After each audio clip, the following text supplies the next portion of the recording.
Match number 37 Mullanpur వేదికగా బెంగళూరు అలాగే Punjab matches జరిగింది. ఆ మ్యాచ్ రివ్యూ గురించి ఈ వీడియోలో మాట్లాడుకుందాం.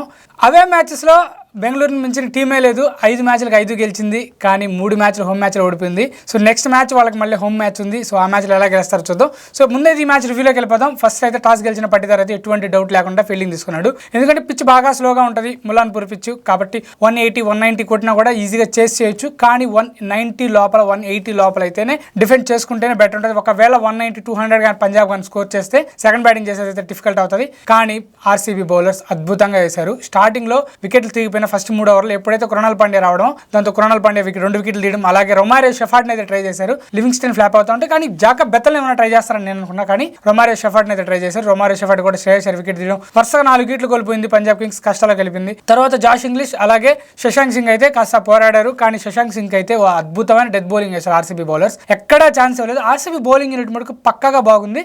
ఆ చిన్న స్వామి ఫ్యాక్టర్ ఒక్కటే వాళ్ళు దాన్ని అధిగమించలేకున్నారు. బట్ అది కానీ క్రాక్ చేస్తే ఆర్సీబీకి తిరుగుంటుంది. ఇక పంజాబ్ అయితే ఒకే ఇంటెంట్ తో పోయింది, భారీ షాట్లకు వెళ్ళి వికెట్లు అయితే కోల్పోయింది, రొటేషన్ చేయలేకపోయారు.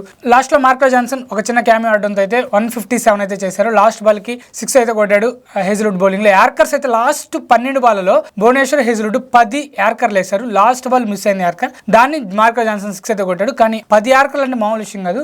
యార్కర్ల పైన కూడా ఆర్సీబీ బౌలర్స్ బాగా దృష్టి పెట్టినట్టు మనకైతే క్లియర్ గా అర్థమైపోయింది. ఇక చేసింగ్ అయితే ఫస్ట్ ఓవర్ లోనే ఫిల్ సాల్ట్ అయితే అవుట్ అయ్యాడు. కాకపోతే ఇక్కడ మ్యాచ్ ఏమైనా టర్న్ అవుతుంది అనుకుంటే పడికల్ వేరే లెవెల్ ఆడాడు. ఇన్ఫాక్ట్ ఈ మ్యాచ్ లో పడికల్కే మ్యాన్ ఆఫ్ ద మ్యాచ్ రావాలి. స్ట్రైక్ రేట్ పరంగా తానే మ్యాచ్ డిసైడ్ చేశాడు. కోహ్లీ కూడా అదే అన్నాడు మ్యాన్ ఆఫ్ ద మ్యాచ్ ఇచ్చినప్పుడు. బట్ కోహ్లీ ఏంటంటే లాస్ట్ వరకు ఉన్నాడు, వెయిట్ చేసి ఆడాడు.